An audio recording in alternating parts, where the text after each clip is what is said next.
Thank you so much, Anand. For next speech, I would like to call Noor Alam. Noor Alam, please come on the stage.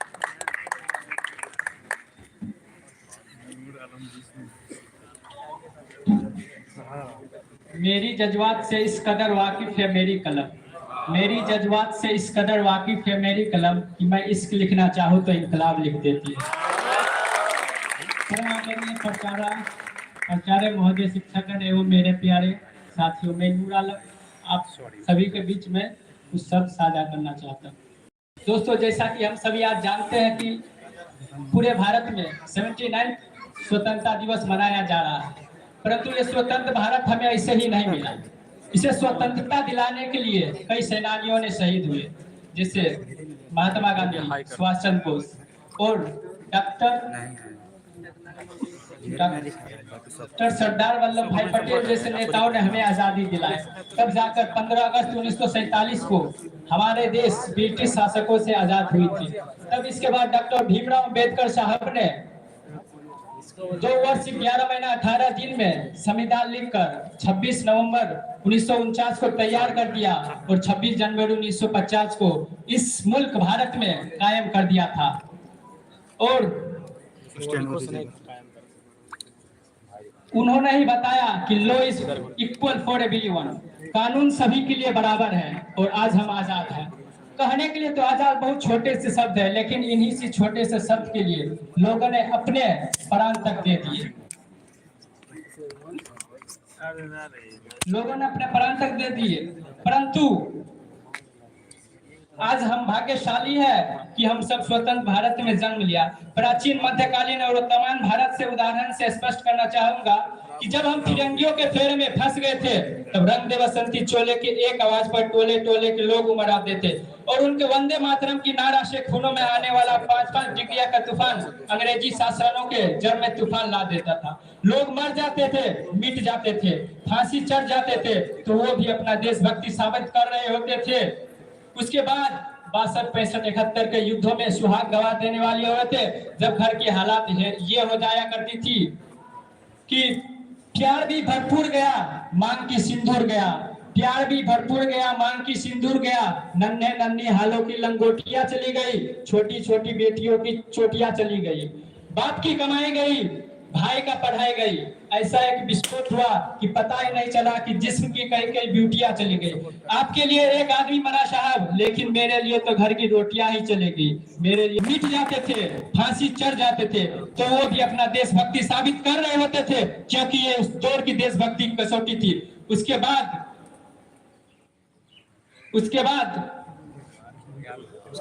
वाले हालात पैदा होने के बाद अपने माँ अपने बेटे को सरहद पर दुश्मनों को धज्जियां उड़ाने के लिए भेज दिया करती थी और कहती थी, पुत्र मेरे ना घबराना, 1 इंच पीछे न हटना, चाहे इंच कर जाना, चाहे इंच कर जाना। तो उनके लिए बोलना चाहूंगा कि जिस दिन तू शहीद हुआ, ना जाने किस तरह तेरी माँ सोई होगी। मैं तो बस इतना जानता हूँ कि वो भी तुम्हारी गोली सीने में उतरने से पहले रोई होगी।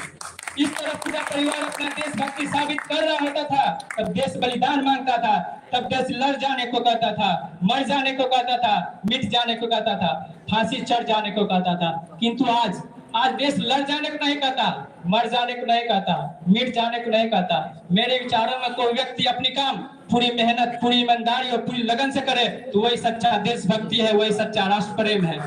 मैं नहीं मानता कि फेसबुक, व्हाट्सएप, इंस्टाग्राम के डिब्बी को 3 रंगों में रंगना ही देशभक्ति है।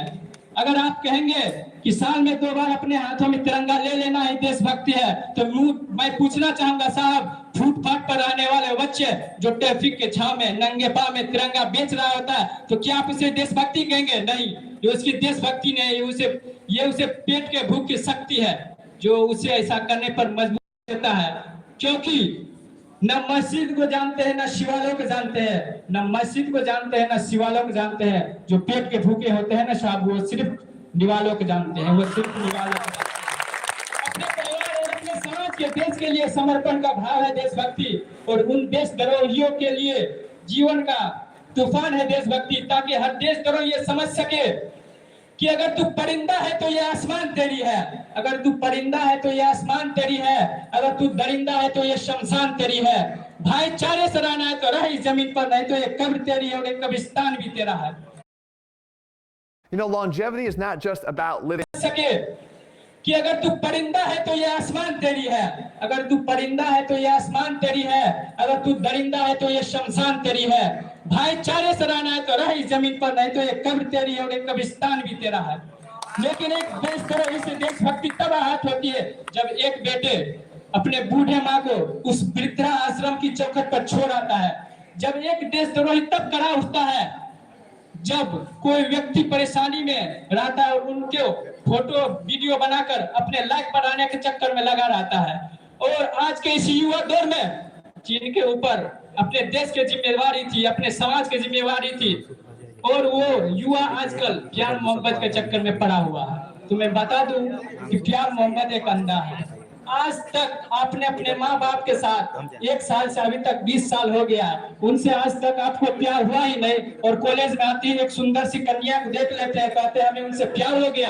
ये सब फर्क है। तो मैं इनको ये संदेश देना चाहूंगा कि जमाने भर में मिलते हैं आशिक कई, जमाने भर में मिलते हैं आशिक कई, मगर इस वतन से खूबसूरत कोई सनम नहीं होता। अरे नोटों में लिपट कर मरे हैं कई, मगर इस तिरंगे से खूबसूरत कोई कफन नहीं होता। क्योंकि न मरेंगे दफन सनम के लिए, 2 गज जमीन न मिलेगी दफन के लिए। अरे मरना ही तो हो, मरो इस वतन के लिए, हसीना भी दुपट्टा उतार देगी कफन के लिए। जय हिंद, जय भारत। बहुत बहुत धन्यवाद नूर। और अगली प्रस्तुति के रूप में हमारे बीच सुरों की सरगम बिखेरने के लिए आ रही है खुशी कुमारी। खुशी, please come on the stage.